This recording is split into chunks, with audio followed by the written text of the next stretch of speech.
মুফতি আব্দুর রব ফরিদি হাফিজাহুল্লাহ আলোচনা করেছেন। আরও বহু উলামায়ে কেরাম আলোচনা শুনবেন। যার অপেক্ষমান মুফতি আরিফ বিন হাবিব হাফিজাহুল্লাহ 10টা 5-10 এর মধ্যেই স্টেজে উঠবেন ইনশাআল্লাহ।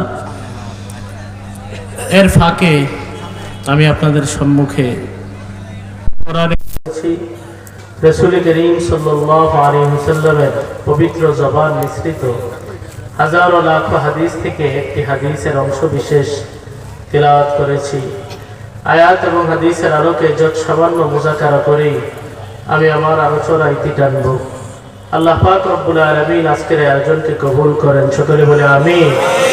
এই মাদ্রাসাকে কিয়ামত পর্যন্ত দ্বীনের মারকাজ হিসাবে কায়েম দায়েম সুপ্রতিষ্ঠিত রাখেন, বলেন আমিন। সম্মানিত হাজিরিন, আমাদের সৃষ্টিকর্তাকে আমাদের এই হায়াত দান করেছেন কে? নির্দিষ্ট মেয়াদ শেষে আবার মৃত্যু দান করবেন কে? মেয়াদ যখন শেষ হয়ে যাবে আমরা চাইলেও কি 1 সেকেন্ড দুনিয়াতে থাকতে পারবো?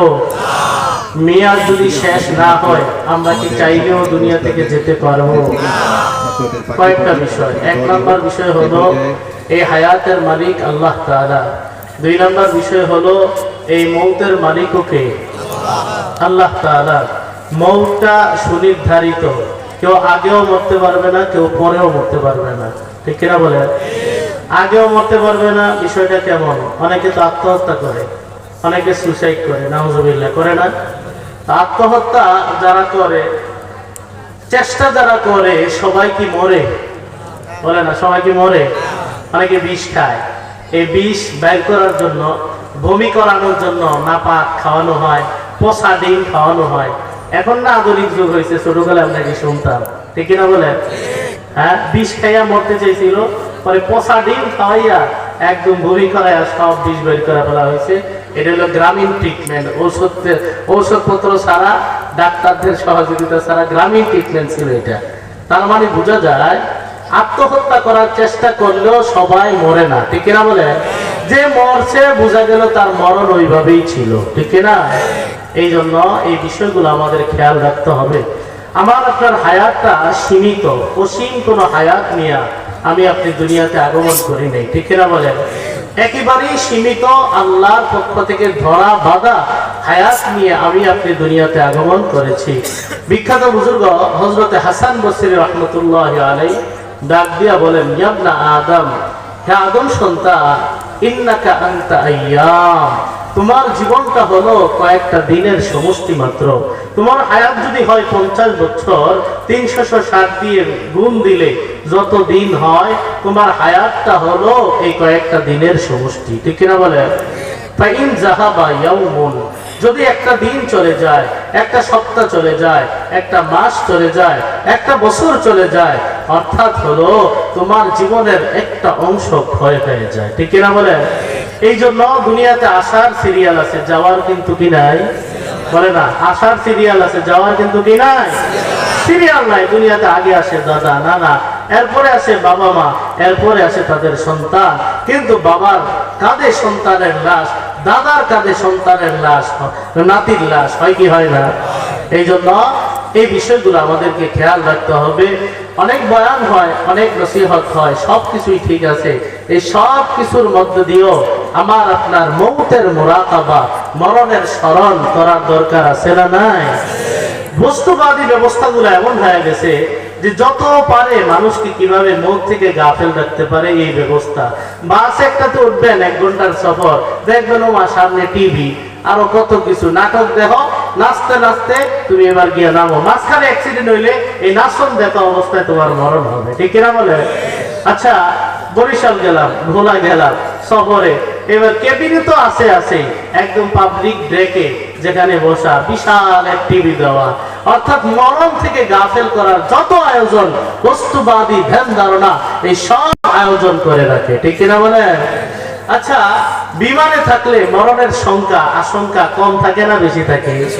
বেশি থাকে। কিন্তু হাজী সাহেব হজ করতে যাবে, বিমানে উঠছে, হায় হায় এই লাল নীল কত আয়োজন, সেখানেও বিবস্ত্র অর্ধ উলঙ্গ নারীদের উপস্থাপনা ছাড়া নাই।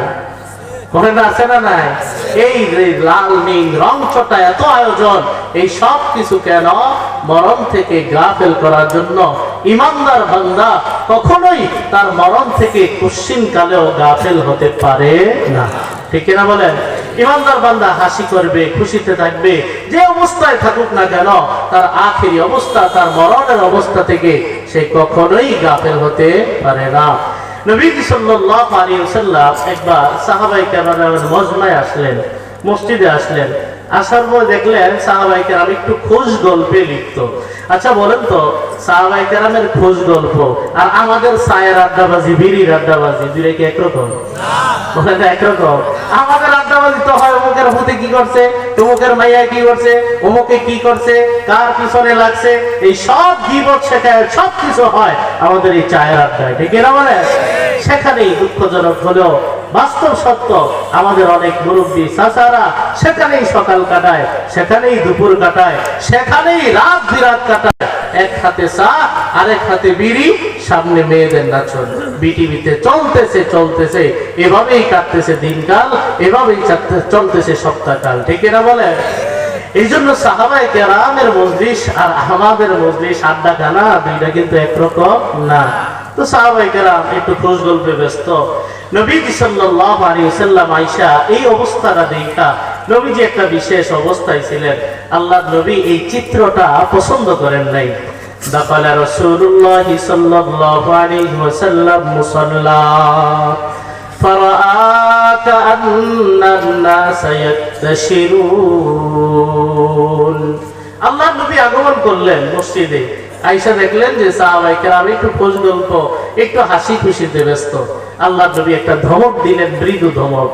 আলা লাউ আন্না আকসারতুম যিকরা হাযিমিল লাযযাত লাশাগালাকুম আম্মা আরা।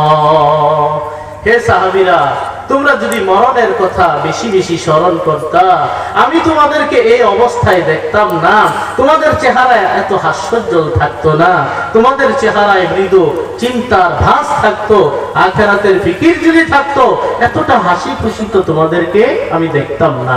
নবীজি সাল্লাল্লাহু আলাইহি সাল্লামের পরে নসিহত করলেন, আকসিরু যিকরা হাযিমিল লাযযাত আল মাউত। আল্লাহ নবী বলেন, সাহাবীরা ওই মরণের কথা স্মরণ করো, যে মরণ সকল স্বাদকে মুহূর্তের মধ্যে বিষাদে পরিণত করে দেয়, যেই মরণ সকল স্বপ্নকে মুহূর্তের মধ্যে দুঃস্বপ্নে পরিণত করে দেয়, যেই মরণ সকল আশাকে মুহূর্তের মধ্যে নিরাশায় পরিণত করে দেয়, ঠিক না বলেন? মরণের ছোবল এমন একটা ছোবল, 5-7 বছর 8-10 বছর প্রবাসে থাইকা গহনা গাড়ি কিনা বাড়িতে পাঠাইছে, টাকা পয়সা নিয়ে প্রস্তুতি নিয়ে আসে, পারিবারিক ভাবে বিবাহের ব্যবস্থা হয়েছে, বরযাত্রী হাইস গাড়ি নিয়ে মা বোন কালা প্রভু সবাইকে নিয়ে রওনা দিছে। পাত্রীর বাড়ির কাছাকাছি যাওয়ার পরেই দুর্ঘটনার শিকার হয়ে মুহূর্তের মধ্যে 8-10 জন নাই, পত্রিকার শিরোনাম অমক দুর্ঘটনায় বরযাত্রীর একই ফ্যামিলির 7 জন নিহত, ঠিক না বলে? কে যে কার লেগে কানবো, কান্নারও মানুষ নেই, ঠিক না বলে? এই জন্য আল্লাহ নবী বলেন, সকল স্বাদকে বিষাদে পরিণত করে দেয়, সকল স্বপ্নকে দুঃস্বপ্নে পরিণত করে দেয়, সকল আশাকে নিরাশায় পরিণত করে দেয় যে মরণ, সেই মরণের কথা তোমরা বেশি বেশি স্মরণ করো। এরপরে নবীজি বলেন, ফাইন্নাহু লাম ইয়াতি আলাল কবরি ইয়াউমুন ইল্লা তাকাল্লামা ফীহি। আল্লাহ আপনি বলেন, প্রত্যেক দিন আমরা আমাদের কাজে ব্যস্ত থাকি, ডিউটি পালন করি, কবরেরও কিন্তু একটা ডিউটি আছে।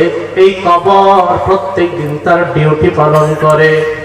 কবরের ডিউটি কি? ইয়াকুলু ইবনা আদম, কবরের ডিউটি হলো আদম সন্তান মানুষকে ডাক দেয়া বলে, হে আদম সন্তান, আনা বাইতুল ওয়াহদা, আমি কিন্তু একাকী ঘর, আনা বাইতুল ওয়াহদা আনা বাইতুল গুরবা, আমি কিন্তু অপরিচিত ঘর, আনা বাইতুত তুরাব, আমি কিন্তু মাটির ঘর, আনা বাইতুদ দুদ, আমি কিন্তু পোকামাকড়ের ঘর, সাবধান আসবা, প্রস্তুতি নিয়ে আসবা। কবর এভাবে আমাদেরকে ডাকতে থাকে। আমাদের সেই কান নাই, দিলের কান আমরা হারায় ফেলছি, ওই কান্ন শক্তি, ওই শ্রবণ শক্তি আমাদের নাই, আমরা শুনতে পাই না। খবর এভাবে ডাক দেওয়া বলে, নবীজি সাল্লাল্লাহু আলাইহি সাল্লাম বলেন, কবর অপেক্ষায় থাকে যে আমার পেটে কে আসবে, আমার বাড়িতে কে আসবে। ইমানদার বান্দা যদি তার কবরে রাখা হয়, কবরের বাড়িতে যদি আগমন করে ইমানদার বান্দা, কবরের খুশি দেখে কি কবর খুশিতে বাগ হয়ে যায়। সুবহানাল্লাহ। নবীজি সাল্লাল্লাহু আলাইহি সাল্লাম বলেন, ইদা দুফিনাল আবদুল মুমিনু ইয়াকুলু লাহুল কবরু মারহাবান বিকা ওয়া আহলা। আল্লাহ আপনি বলেন, কবরে যখন ইমানদার ব্যক্তিকে দাফন করা হয়, কবর ডাক দিয়া বলে, মারহাবান বিকা ওয়া আহলা, শুভেচ্ছার স্বাগতম আমার প্রিয় মানুষের আগমন। সুবহানাল্লাহ। বক্তা আগমন করলে বলে না, শুভেচ্ছার স্বাগত, অমুক এলাকার পক্ষ থেকে লাল গোলাপ শুভেচ্ছা। ঠিক কবর এইভাবে ডাক দেওয়া বলে, মারহাবান বিকা ওয়া আহলা, শুভেচ্ছার স্বাগত আমার প্রিয় মানুষের আগমন। ইন কুনতা লা হাব্বা মান ইয়ামশি আলা যাহরি ইলাইয়া, এ আল্লাহর বান্দা, এই এলাকায় যত মানুষ আছে কত মানুষ তো আছে, আমি কবরের কাছে সবচেয়ে প্রিয় ভাজন ছিলা তুমি। সুবহানাল্লাহ। আমি অপেক্ষায় ছিলাম কবে আমার কাছে আসবা আর আমার সুন্দর আচরণ পেয়ে তুমি মুগ্ধ হলো। সুবহানাল্লাহ। ফাইদা বুল্লিতুকাল ইয়াউমা, আজকে যেহেতু তোমার পরিবার তোমাকে আমার কাছে রেখে গেছে, টেনশন করবা না, ভয় করবা না।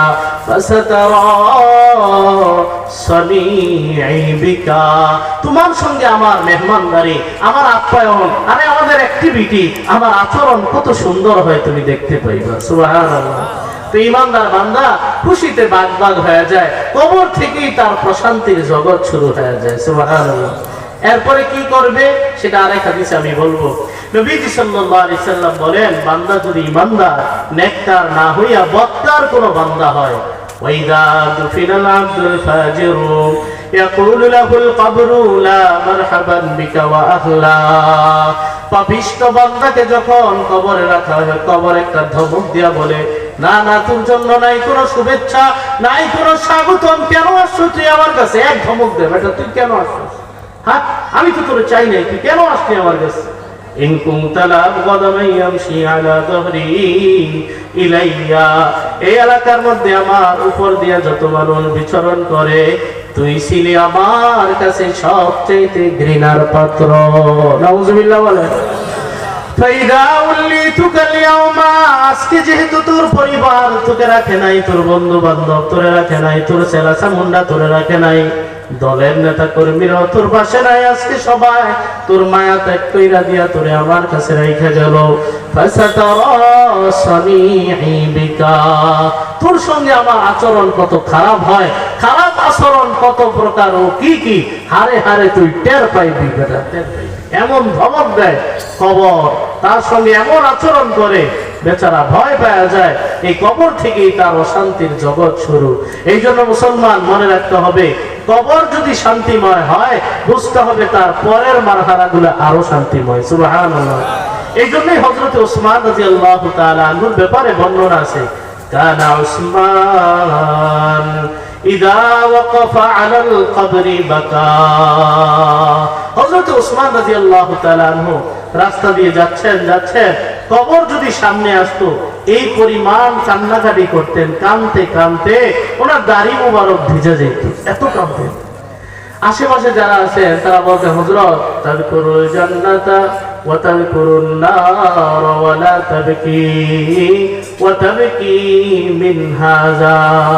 হযরত জান্নাতের আলোচনা হয়, জান্নাতের বয়ান করেন, শুনেন নিজে, কত বয়ান করেন, কত বয়ান শুনেন।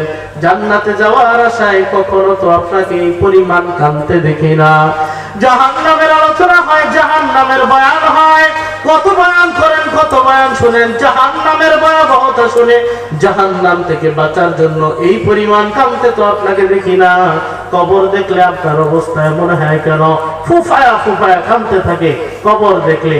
আর আমাদের অবস্থা হলো এমন, বর্তমান কবরস্থান এটা পার্ক হয়ে যায়, ঠিক না? অনেক এলাকা আছে না, কবরস্থান এত সুন্দর করে সাজায়, সুন্দর গলি, আবার ফুল লাগায়, আবার কত কিছু।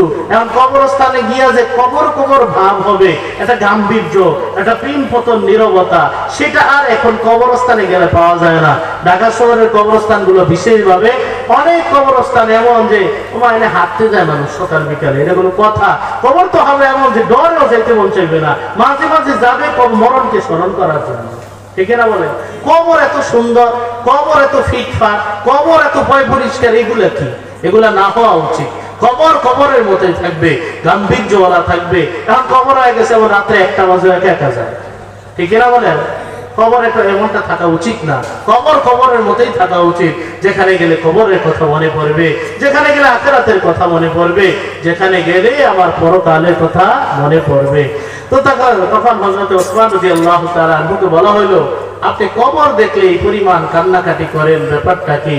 হযরত ওসমান রাদিয়াল্লাহু তাআলা আনহু বলেন, সাহাবীরা, আমার ভাইরা, তোমরা কি শোনো নাই? আল্লাহর নবী সাল্লাল্লাহু আলাইহি সাল্লাম বলছেন, আল কবরু রাওযাতুন আউয়ালু মানজিলিন মিন মানাজিলিল আখিরাহ।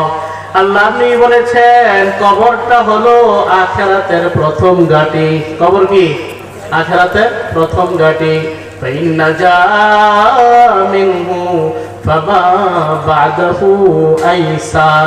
কেউ যদি এই ঘাঁটি থেকে মুক্তি পেয়ে যায়, পরের ঘাঁটিগুলা তার জন্য বড় আসান। সুবহানাল্লাহ।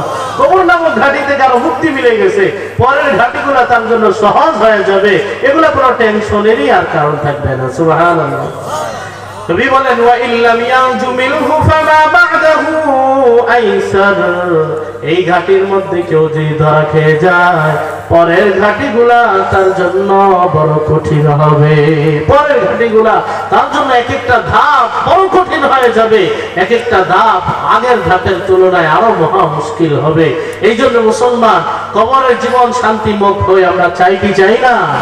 যদি চাই তাহলে আমল করতে হবে, বা আল্লাহ নবীর ভাষায় জ্ঞানী হতে হবে। এখনের বুদ্ধিজীবী বা জ্ঞানী যারা আছে, ইঞ্জিনিয়ার হয়, ডাক্তার হয়, দুনিয়ার সব জ্ঞান বিজ্ঞানে মাশাআল্লাহ ভীষণ পণ্ডিত, সূরা ফাতিহা কোনো ঠিক হয় না, ঠিক না বলে? জানাজার নামাজ পড়ে, জানাজার নামাজ যে কত বছর ধরে আজকে পড়তেছে, মাশাআল্লাহ উপস্থিত হয়, কিন্তু জানাজার দোয়াটা আজ পর্যন্ত শেখা হয়নি, ঠিক না বলে? এত পণ্ডিত, এত জ্ঞানী, এত বুদ্ধিজীবী। আল্লাহ নবী বলেন, তোমরা কারে বুদ্ধিজীবী রাখো মিয়া? আল কাইয়িসু মান দানা নাফসা ওয়া আমিলা লিমা বাদাল মাউত। আল্লাহ নবী বলেন, যে তার জীবনটাকে কাটায় আল্লাহর দাসত্ব অনুযায়ী, যে জীবনটা কাটায় আল্লাহর দাসত্ব এবং গোলামিতে, নিজের পরিচয় যে জানে আমি আল্লাহর গোলাম, আখিরাতের জন্য যে ফিকির করে, মৃত্যু পরবর্তী জীবনের জন্য যে আমল করে, আল্লাহ নবী বলেন, আমি বললাম এই লোকটাই জ্ঞানী, এই লোকটাই প্রকৃত অর্থে বুদ্ধিজীবী, ঠিক না বলেন? এই জন্য মুসলমান, আমাদের মূল ফোকাস থাকতে হবে আখিরাতমুখী। আল্লাহ পাক রব্বুল আলামিন আমাদেরকে তৌফিক দান করেন, বলেন আমিন। আমি একটু তাড়াতাড়ি করতেছি, আমি আপনাদেরকে হাদিস শোনাবো। হাদিসটা শেষ করতে পারবো কিনা জানি না।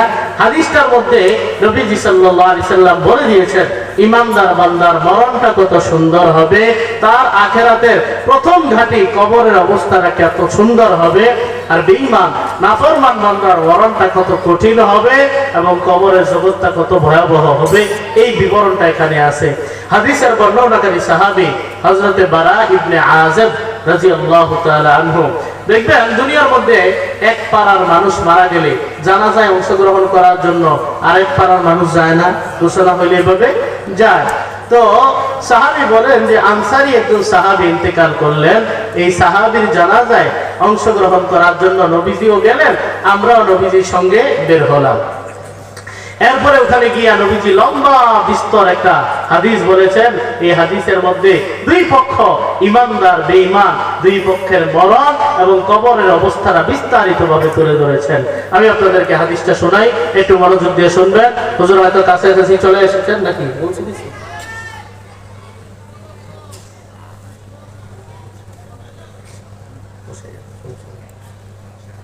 না না, আল্লাহ। তাহলে বর্ণনাকারী সাহাবীর নাম হযরত বারা ইবনে আযিব রাদিয়াল্লাহু তাআলা আনহু। তিনি বলেন, খরাজনা মা রাসূলিল্লাহি সাল্লাল্লাহু আলাইহি ওয়াসাল্লাম ফি জানাজাতি রাজুলিন মিনাল আনসার। তিনি বলেন, আমরা আল্লাহর নবীর সঙ্গে একজন আনসারী সাহাবী, আনসারী সাহাবী ছিলেন তো নাকি? মদিনার যারা সাহায্যকারী সাহাবী ছিলেন তাদেরকে বলা হয় কি? আনসারী সাহাবী। নবীর সঙ্গে হিজরত করে যারা মক্কা থেকে এসেছিলেন তাদেরকে বলা হয় মুহাজির সাহাবী। তো একজন আনসারী সাহাবী তিনি ইন্তেকাল করলেন, তার জানাজায় অংশগ্রহণ করার জন্য নবীজির সঙ্গে আমরাও গেলাম। ফান্তাহাইনা ইলাল কবরি ওয়ালাম্মা ইউলহাদ, কবরস্থানে গেলাম, গিয়া দেখলাম এখনো দাফন কাফন সম্পন্ন হয় নাই। ফাজালাসা রাসূলুল্লাহ সাল্লাল্লাহু আলাইহি ওয়াসাল্লাম, আল্লাহর নবী বৈশা বললেন। ওয়াজালাসনা হাওলা, সাহাবী বলেন নবীর বসা দেখা আমরাও বসে গেছি। নবী বসছেন, আমরাও বসে গেছি। সাহাবায়ে কেরাম অভ্যাসী ছিল এটা, নবী যা করতেন সাহাবায়ে কেরাম কি সেটাই করতেন। তো সাহাবী বলেন পুরা মজলিসটা এত এত মানুষ কিন্তু এত নীরব নিস্তব্ধ হয়ে রয়েছে, কেউ কোনো কথা বলে না। কান্না আলা রুউসিনা আত-তায়র, ভাবসাবে মনে হয় আমাদের মাথায় মনে হয় এক একটা পাখি বসে রয়েছে, যে এভাবে মাথা উঠাইলে পাখি উড়ে যাবে, এজন্য কেউ কথা বলতেছে না, চুপচাপ। বোঝানোর অবস্থা হলো যে পিন পতন নীরব একটা অবস্থা বিরাজ করতেছে। এই অবস্থার মধ্যে নবীজির হাতে ছিল একটা শলা, একটা কাঠি বা একটা কি শলা। আমরা দেখবেন বিভিন্ন পেরেশানিতে হইলে এভাবে গুনগুনাই আর মাটির মধ্যে আঁকাআঁকি করি না, যে এভাবে আঁকাআঁকি করতে থাকি আঁকাআঁকি করতে থাকি। নবীজির হাতেও একটা লাঠি ছিল, শলা ছিল। আল্লাহ নবী ধ্যান মগ্ন হয়ে এই কাঠি দ্বারা জমিনের মধ্যে আঁকাআঁকি করছিলেন। فرفع رسول الله صلى الله عليه وسلم رأسا, হঠাৎ করে আল্লাহর নবী ধ্যান মগ্ন করলেন, মাথা মোবারক উঠাইলেন। উঠানোর পর আমাদেরকে লক্ষ্য করে বললেন, হে আমার সাহাবীরা, ইস্তাঈযু বিল্লাহি মিন আযাবিল কবরি, ইস্তাঈযু বিল্লাহি মিন আযাবিল কবরি। হে সাহাবীরা, তোমরা আল্লাহর কাছে কবরের ভয়াবহ আযাব থেকে পানা চাও, কবরের ভয়াবহ আযাব থেকে পানা চাও। আল্লাহ নবী বলেন, সাহাবীরা, মেরাজের রাত্রে গিয়ে আমি যা দেখছিলাম তোমরা যদি সেগুলা দেখতা, লাউ আন্নাকুম তা'লামুনা মা আ'লামু, আমি যা জানি, আমি যা দেখতে আইছি সরাসরি, আমি যা জানি তোমরা যদি তা জানতা, লা দাহিকতুম কালিলা ওয়ালা বাকাইতুম কাসীরা, তোমাদের হাসির পরিমাণ কমে যেত, তোমাদের কান্নার পরিমাণ বেড়ে যেত। হে সাহাবীরা, আল্লাহর কাছে তোমরা কবরের ভয়াবহ আযাব থেকে পানা চাও, কবরের ভয়াবহ আযাব থেকে পানা চাও। নবী গুরুত্ব বোঝানোর জন্য একবার, দুইবার, তিনবার বইলা বুঝাইলেন কবরের আযাব বড় মারাত্মক হবে। আল্লাহর পানা ছাড়া, আল্লাহর দয়া ছাড়া কবরের আযাব থেকে মুক্তি পাওয়ার কোনো উপায় নাই, ঠিক না বলে? এরপরে নবীজি সাল্লাল্লাহু আলাইহি সাল্লাম বলেন, ইন্নাল আবদাল মুমিনা ইযা কানা ফি ইনকিতাইন মিনাদ দুনিয়া ওয়া ইকবালিন মিনাল আখিরাহ, ইমানদার বান্দা যখন দুনিয়ার যাত্রা শেষ করে আখিরাতের যাত্রা যখন শুরু করে, অন্তিম সজ্জায় যখন শায়িত হয়ে যাবে, মৃত্যু সজ্জায় যখন শায়িত হয়ে যাবে, এটা ইমানদার বান্দা নাকি আমিও হতে পারি? বলেন আমিও হতে পারি না। এই জন্য সবসময় মরণ কিছু দিয়ে ভাবলে, মরণকে নিয়ে চিন্তা করলে খালি নানির কথা, আরে আরে আমার নানি কেমনে মরছিল, আরে আমার নানা কেমনে মরছিল, ওইটা না, মুরাকাবা করতে হয় নিজেকে দিয়া। মুরাকাবা করতে হয় কাকে দিয়া? নিজেকে দিয়া। হযরত ওমর রাদিয়াল্লাহু তাআলা আনহু বলতেন, কুল্লু ইয়াউমিন ইউকালু ফীহি মাতা ফুলান, প্রত্যেক দিন কোথাও না কোথাও ঘোষণা হয় অমুক আর দুনিয়াতে নাই, ইন্তেকাল করেছে। ওয়ালা বুদ্দা মিন ইয়াউমিন ইউকালু ফীহি মাতা উমর, হযরত ওমর বলেন, এমন একটা দিন আসবে যেদিন ঘোষণা হয়ে যাবে, মসজিদে এলান হয়ে যাবে, আত্মীয় স্বজনকে জানা দেওয়া হবে আমি ওমর আর দুনিয়াতে নাই, ঠিক না বলেন? প্রত্যেকে নিজের নাম ধরে বলতে পারি যে হ্যাঁ, এমন একদিন আসবে আমার নামে মসজিদে ঘোষণা হয়ে যাবে অমুকের ছেলে অমুক বাড়ি নিবাসী আর দুনিয়াতে নাই, ঠিক না বলেন? তো নবীজি সাল্লাল্লাহু আলাইহি সাল্লাম বলেন, ইমানদার বান্দা যখন অন্তিম সজ্জায় শায়িত হবে, নাযালা ইলাইহি মিনাস সামাই মালাইকা বিদুল উজুহ, এই ইমানদার বান্দার আত্মাটাকে নেওয়ার জন্য আসমান থেকে হাজার হাজার ফেরেশতা দুনিয়ার জমিনে নেমে আসবে। সুবহানাল্লাহ। ইমানদারের আত্মাটা এতটাই সম্মানিত, এতটাই আল্লাহর কাছে প্রিয় যে ফেরেশতারা হাজার হাজার ফেরেশতা তার আত্মাটাকে নেওয়ার জন্য দুনিয়ায় নেমে আসবে। ফেরেশতাদের চেহারাগুলো কেমন হবে? নবী বলেন বিদুল উজুহ, তাদের চেহারাগুলো হবে বড় চমৎকার। কান্না উজুহাহুন্না শামসু, এক একজন ফেরেশতার দিকে তাকাইলে মনে হবে যেন সূর্য চমকাইতেছে। সুবহানাল্লাহ, এত সুন্দর চেহারার ফেরেশতারা। সাথে থাকবে কি খালি হাতে আসবে? নবী বলেন না, মাহুম কাফানুম মিন নাতফানিল জান্নাহ ওয়া হানুতুম মিন হানুতিল জান্নাহ, তাদের সঙ্গে থাকবে জান্নাতের কাফনের কাপড়, জান্নাতের সুগন্ধি আর আতর। সুবহানাল্লাহ, ফেরেশতারা এই কাফনের কাপড় নিয়ে আসবে, জান্নাতের সুগন্ধি নিয়ে আসবে। এবার নবীজি সাল্লাল্লাহু আলাইহি সাল্লাম বলেন হাত্তা ইয়াজলিসু মিনহু মাদ্দা বাসারিহি, ঈমানদার বান্দার চতুর্দিকে ফেরেশতারা বসে যাবে। কত দূর পর্যন্ত বসবে? শুধু ঘরের ভিতরে, শুধু রুমের ভিতরে না। নবী বলে ঈমানদার বান্দার দৃষ্টি সীমা যত দূর পর্যন্ত যায়, 8-10 কিলোমিটার। খালি মাঠে গেলে আমরাও দেখি, ঠিক না বলেন?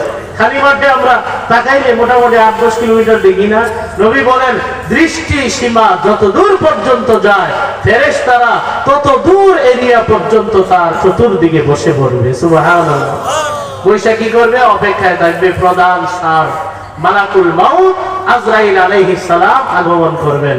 সুম্মা ইয়াজিউ মালাকুল মাউত, মালাকুল মাউত আজরাইল আলাইহিস সালাম আগমন করবেন।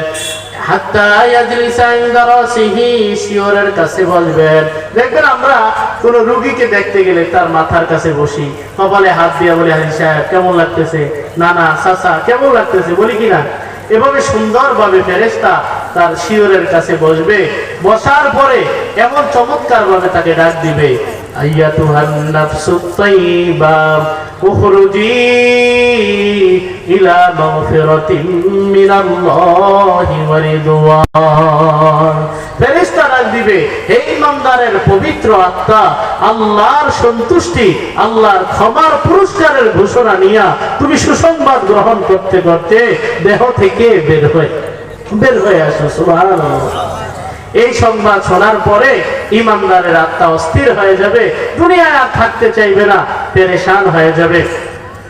নবীজি সাল্লাল্লাহু আলাইহি সাল্লাম বলেন ঘোষণা শোনার পরে ইমানদারের আত্মাটা এত সুন্দরভাবে বের হবে। এই যে দেখেন, এই বোতলটা কাট করলে এভাবে পানি পড়ে না? পানি পড়তে কি খুব বেশি কষ্ট হয়? স্যালাইনের মধ্যে এভাবে চাক্কাটা ঘুরাইলে কষ্ট হয়, পড়তে লাগে জোর। কিন্তু এভাবে খালি বোতলে কাট করলে, কলসি একটা কাট করলে পানি পড়তে কি কোনো কষ্ট হয়? নবীজি সাল্লাল্লাহু আলাইহি সাল্লাম বলেন ফাতাখরুজু তাসিলু কামা তাসিলুল কাতরাতু মিন ফিস সিকা, এই বোতল থেকে পানিটা যেভাবে বের হয়ে আসে, ইমানদার বান্দার আত্মাটা এভাবেই বের হয়ে আসে। ইমানদার কল্পনাও করতে পারে না, ইমানদার বিন্দু মাত্র টের পায় না। সুবহানাল্লাহ, এত সুন্দরভাবে তার মরণটা হয়। আল্লাহ নেই বলেন হাত্তা ইয়াখুযা মালাকাল মাউত, ফেরেশতা আজরাইল আলাইহিস সালাম তার রূহটাকে কবজা করে সঙ্গে সঙ্গে অন্য ফেরেশতারা টানাটানি শুরু করে। দেখবেন 3টা ছেলের পর একটা মেয়ে, অথবা 3টা মেয়ের পর একটা ছেলে, অথবা 8-10 বছর গ্যাপ যাওয়ার পরে একটা সন্তান হইলে সবাই টানাটানি শুরু করে, ঠিক কিনা? খালারা বলে আমার হাতে দাও, ফুফুরা বলে আমার হাতে দাও, মুরব্বীরা বলে আরে আমার হাতে দাও, টানাটানি শুরু করে। ইমানদারের আত্মাটাকে নিয়ে ফেরেশতারা স্বয়ং টানাটানি শুরু করে। নবী বলেন ফালাম ইয়াদউহা তারফাত আইন হাত্তা ইয়াখুযুহা ফায়াজআলুহা ফি যালিকাল কাফন ওয়া ফি যালিকাল হানুর। অন্য ফেরেশতারা আজরাইল আলাইহিস সালামের হাত থেকে ইমানদারের আত্মাটাকে নিয়ে ওই যে জান্নাত থেকে আনিত কাফনের কাপড় আর সুগন্ধির মধ্যে তাকে জড়ায় নেয়। সুবহানাল্লাহ, আল্লাহ বলেন ফায়াখরুজু মিনহু কাতিয়াবি রিহিন মুজিদাত আলা ওয়াজহিল আরদি, আসমানের নিচে জমিনের উপরে যত সুগন্ধি আছে এর চাইতে দামি সুগন্ধি ইমানদারের আত্মা থেকে বের হতে থাকে। সুবহানাল্লাহ, এবার কি অধ্যায়? এবার অধ্যায় হলো আত্মাটাকে নিয়ে আসমানে যাওয়া লাগবে। কই যাবে? আসমানে যাবে। ফায়াসাদুনা বিহা ইলাস সামা, ফেরেশতারা একদল ফেরেশতা আসমানের দিকে রওনা দেয়। فلا يمرون على ملأ من الملائكة إلا قالوا ما هذه الروح الطيب এবার অন্য ফেরেশতারা কেউ এই আত্মাটা কার, এই পবিত্র আত্মাটা কার, যার সুগন্ধিতে পুরো আকাশ বাতাস সব মাতোয়ারা, এই সুগন্ধিটা কার, এই আত্মাটা কার রে? এভাবে একে অপরকে কি করে প্রশ্ন করে। নবী বলেন এই প্রশ্নের উত্তরে অন্যদল ফেরেশতারা জবাব দেয়, ফুলান ইবনু ফুলান বিআহসানি আসমাইল্লাতি কানু ইউসাম্মুনাহু ফিদ দুনিয়া। দুনিয়ার মধ্যে এই লোকটার অনেকগুলা ভালো ভালো নাম ছিল। কেউ ডাকতো হাজী উমুক সাহেব, কেউ ডাকতো আলহাজ উমুক সাহেব, কেউ ডাকতো দানবীর, বিশিষ্ট নুরাগী, বিশিষ্ট শিক্ষাবিদ। এভাবে বিভিন্ন শব্দ দিয়া সুন্দর সুন্দর উপাধি দিয়া তাকে ডাকা হইতো। যত সুন্দর উপাধি আছে সব একসাথে মিশ্রিত কইরা একদল ফেরেশতা আরেকদল ফেরেশতার কাছে সুন্দর উপাধি দিয়া তার পরিচয় করায়া দেয়। সুবহানাল্লাহ। নবীজি সাল্লাল্লাহু আলাইহি সাল্লাম বলেন এরপরে আসমানের গেট নক করা হয়, কলিং বেল টিপ দেওয়া হয়। আসমানের কলিং বেল টিপ দেওয়ার সঙ্গে সঙ্গে আসমানের দুয়ার তার জন্য খুলে দেওয়া হয়। সুবহানাল্লাহ। খুলে দেওয়ার পর ফেরেশতারা তাকে সম্ভাষণ জানায়, শুভেচ্ছা জানায়। এই ফেরেশতারা দ্বিতীয় আসমান পর্যন্ত আগায় দেয়, দ্বিতীয় আসমানের ফেরেশতারা তৃতীয় আসমান পর্যন্ত নিয়ে যায়।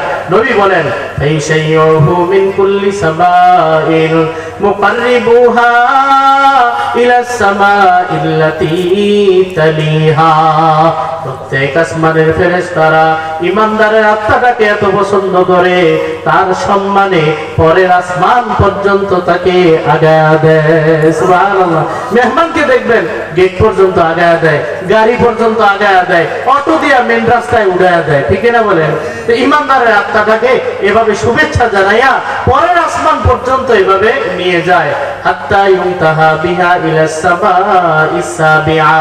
এভাবে এক আসমান, দুই আসমান, তিন আসমান শেষ কইরা সপ্তম আকাশে যখন নিয়ে যাওয়া হয়, আল্লাহ তাকে ফেরেশতাদেরকে ডাক দিয়া বলেন, হে ফেরেশতারা, আর উপরে আমার দরকার নাই। উকতুবু কিতাব আবদি ফি ইল্লিয়িন। আমার এই বান্দার আমলনামাটা ইল্লিয়িন নামক পবিত্র এলাকায় রেখে দাও। সুবহানাল্লাহ। এবার কোরআনে কারীমে আল্লাহ তাআলা বলেন, ইন্না কিতাবাল আবরারি লাফি ইল্লিয়িন। আল্লাহ বলেন নেককারদের আমলনামা থাকবে ইল্লিয়িনের মধ্যে। ওয়ামা আদরাকা মা ইল্লিয়ুন। ইল্লিয়িনটা কি জিনিস তোমরা জানো নি? কিতাবুম মারকুম ইয়াশহাদুহুল মুকাররাবুন। আল্লাহ বলেন ইল্লিয়িন হলো বিশাল বড় একটা রেজিস্টার খাতা। এই রেজিস্টার খাতার মধ্যে আমার নেককার বান্দাদের আমলনামা